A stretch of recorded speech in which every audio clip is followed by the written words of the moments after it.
52-50, Ryan Swanigan, John Kipper. John Kipper, you have an update on the Big Ten standings. Yes, other than the 4 and 5 seeds, they're all out. All the seeding for the Big Ten tournament's out. And if Nebraska loses this game, they will go the 5 seed and play Purdue. Now, they are 1-1 this year against Purdue. One here in Lincoln, lost earlier in the year in Lafayette. So, interesting dynamic. Also, Nebraska played and beat Purdue last year in the Big Ten tournament. So we'll see if history can repeat itself for the Huskers. If they can have back-to-back years with beating Purdue if they lose this game. If not, they prefer to not play them. I think, yeah. Unless Purdue, of course, beats Ohio State, and then they play them in the next round. Then they'll play them. But more than likely, if the Huskers get the 4th seed, it's Ohio State that the Huskers would play. Although in this Big Ten landscape, more than likely is a interesting statement, because I don't even know if you can predict any of these games in the Big Ten tournament. I mean, Northwestern went to Madison and beat this Wisconsin team. I still don't know how that happened. And soundly, too, 65-56, a 9-point win. A 2-point lead for the Badgers here at the Pinnacle Bank. The final regular season home game before playoff time begins.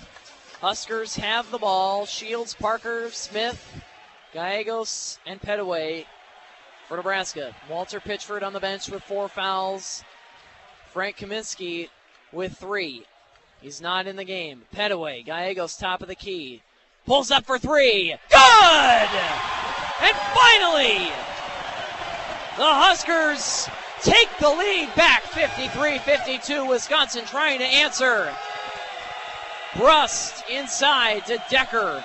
Out to Vito Brown. Tim Miles trying to signal his defense. Get their attention. Dukin. Decker pulls up with a spot shot for 2 off the rim. Tipped around again, out of bounds. Shields has it. Here he comes. Slams it down. 55-52. This place is going nuts right now. And Bo Ryan calls a timeout. Unbelievable. The 3 by Gallegos. And Siobhan Shields on the turnover, slamming it home. Huskers lead by 3. As BMX players in the background, students going berserk yet again.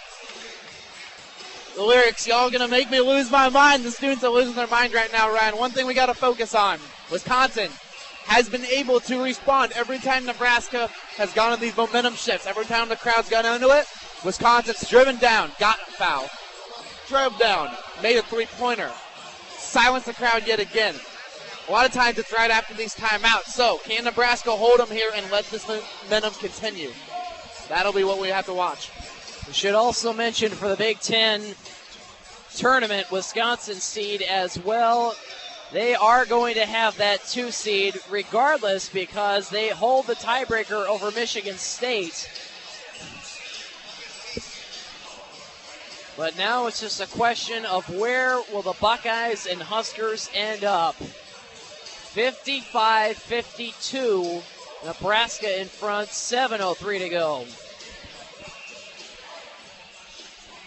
Yeah, obviously, not only does Nebraska win, set them up nicely for the NCAA tournament, but that bye helps a lot. You get an extra day of rest, and you don't have the risk of losing to a Purdue team that absolutely could beat the Huskers. So if Huskers do want to make a run in the Big Ten tournament, a win would behoove them greatly tonight. You also get to watch, if the Huskers do get that 4th seed, you get to watch Ohio State and Purdue square off and what you need to do to get a win against either one of those teams. Yeah, playing 2 games back-to-back is not easy. Nebraska obviously has a game Sunday, wouldn't have to play anything till, I believe, Thursday. So Friday if they win the 4 seed. Yeah. There you go. So lots of rest Nebraska would have. The other team would have a game and then a game the next day. So this means a lot for the Huskers in a lot of different ways. 7:03 to go. Parker, Petaway, Gallegos, Smith, Shields on the floor for the Huskers.